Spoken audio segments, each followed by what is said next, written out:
नमस्ते प्रणाम। हम किरण शर्मा हम मंजू शर्मा अपना यूट्यूब चैनल पर स्वागत करै छी। नमस्ते प्रणाम। और हम दोनों देवरानी जेठानी जा रहल छी झूमर गीत गाबऽ। बहुत प्यारा बहुत मजेदार गीत है। अहाँ सब जरूर सुनब, कमेंट करके जरूर बताएब और फुल वॉच में अहाँ सब जरूर सुनब गीत केहन छै नहीं छै। अहाँ सब ज़्यादा से ज़्यादा शेयर करब, कमेंट करब, लाइक सब्सक्राइब जरूर करब। बहुत प्यारा गीत है। अहाँ सब पहले गीत सुन के कमेंट करब गीत केहन लागल नहीं लागल। तोहर करन महाराजा तेजली नैहारबा हो, तेजली नैहारबा हो, से कठोर भैल ना राजा गेला काला कातबा। कठोर भेल ना राजा गेला काला कातबा। कठोर भेल ना तोहरे करन महाराजा तेजली नैहारबा हो, तेजली नैहारबा हो, से कठोर भैल ना राजा गेला काला कातबा। कठोर भेल ना माई के तेजली राजा बाबू के तेजली हो, बाबू के तेजली हो, से तेजी देलिए ना राजा सहोदर छोट भाई। से तेजी देलिए ना राजा सहोदर छोट भाई। से तेजी देलिए ना राजा गेला काला कातबा। कठोर भेल ना राजा गेला काला कातबा। कठोर भेल ना फनोज कैली राजा रिसीव नाही काएला हो, रिसीव नाही काएला हो।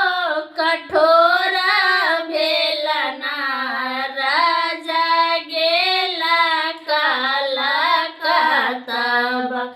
कठोर भेल ना राजा हो गेला काला कातबा।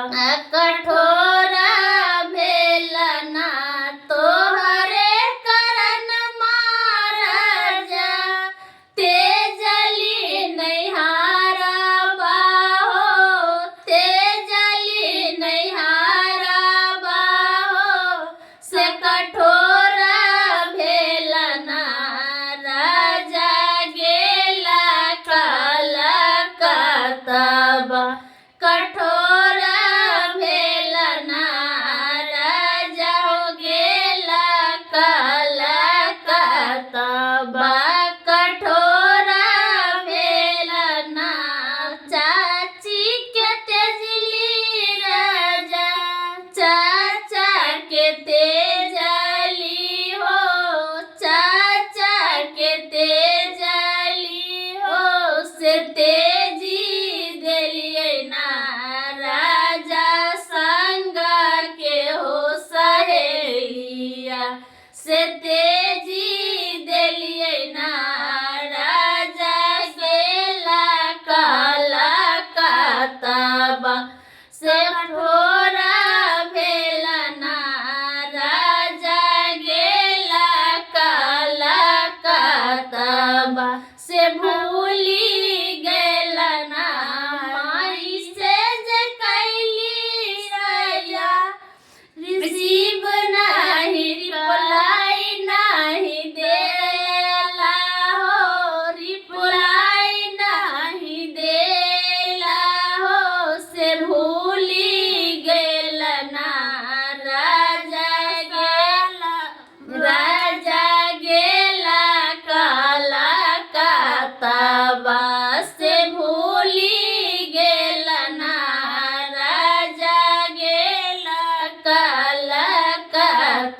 से भूली गेल ना तोहरे करन महाराजा ते जली नैहारा बाहो ते जली नैहारा बाहो से कठोरा भइल ना राजा गेला काला काताबा कठोरा भइल ना राजा गेला काला काताबा कठोरा भइल ना भाभी के तेजली राजा भैया के तेजली हो भैया के तेजली हो से तेजी देलिए ना राजा दुलारुआ